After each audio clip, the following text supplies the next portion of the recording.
মুর্শিদাবাদে ফারাক্কা ব্যারেজ আবাসনের রাস্তার ধার থেকে অর্ধখণ্ড সদ্যজাত এক শিশুর মৃতদেহ উদ্ধার। বৃহস্পতিবার ঘটনাকে কেন্দ্র করে ব্যাপক চাঞ্চল্যের সৃষ্টি হয়েছে এলাকা জুড়ে। খবর পেয়ে ঘটনাস্থলে পৌঁছায় ফারাক্কা থানার পুলিশ ও সিআইএসএফ জওয়ানরা। সদ্যজাত শিশুর দেহ উদ্ধার করে ময়নাতদন্তের জন্য জঙ্গিপুর মহকুমা হাসপাতালে পাঠায় পুলিশ।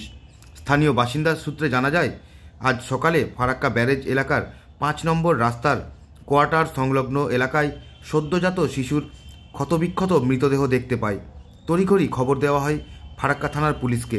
ঘটনাস্থলে এসে মৃতদেহ উদ্ধার করে হাসপাতালে নিয়ে যায় পুলিশ। ঘটনাস্থলে পৌঁছায় সিআইএসএফ জওয়ানরা। যদিও কিভাবে রাস্তার ধারে মৃতদেহ এলো তা খতিয়ে দেখছে ফারাক্কা থানার পুলিশ।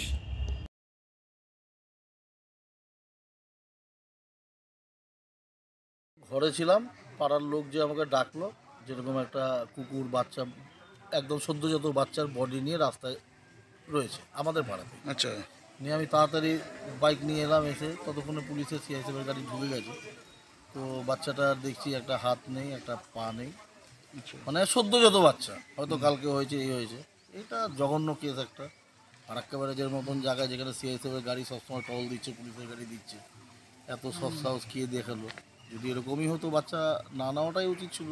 একটা সদ্যজাত বাচ্চাকে এই সমাজে 2020 সালের পরে যে পৃথিবীতে এনে এরমভাবে ফেলে দেবে, এটা মানা যায় না।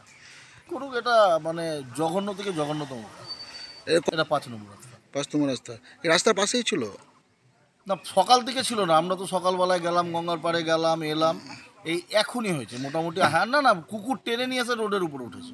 আচ্ছা, মানে তাহলে বডিটা তাহলে কি অন্য জায়গায় ছিল? বডিটা অন্য কোথাও ছিল। আচ্ছা, কুকুর টেনে এনে রাস্তা নিয়ে চলে এসেছে।